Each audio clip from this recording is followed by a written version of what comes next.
I never planned to share my story, or any of this really.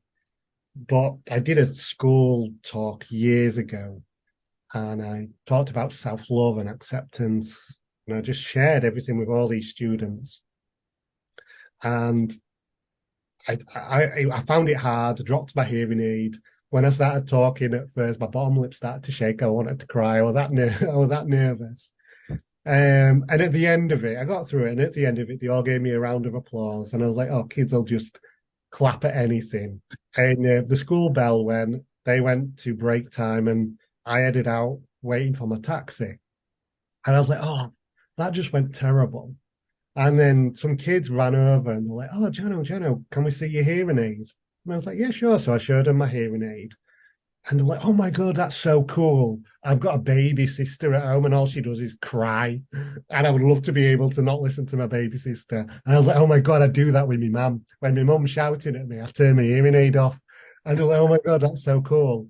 And then some more kids run over and they're like, oh, Jono, can you come and play football with us? I was like, yeah, yeah, sure. So I started walking over to play football with them. Some more kids came running over and they're like, Jono, I live with my grandparents. I don't know my mum and dad. Do you know I get bullied because I've got freckles? And one student, she pulled down her sleeve and she was missing a finger. And she was like, I'm going to show my hand more. And I had all these kids around me.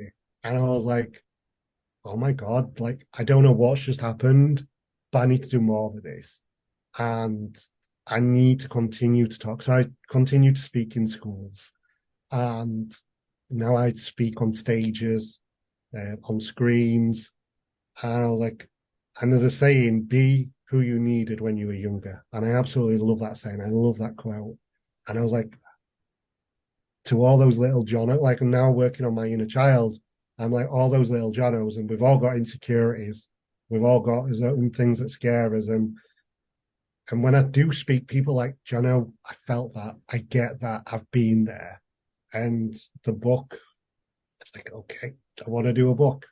And when I speak, I I want I wanted the reader to get that same feeling listening to me, like well when they're reading, and it's a journey. And yes, it is my story, but throughout the book, there's all these little tasks for the reader to do, and I get you thinking, and I get you to open up, and we look at boundary setting, and we look at doing work with the inner child. We look at the environments that we put ourselves in.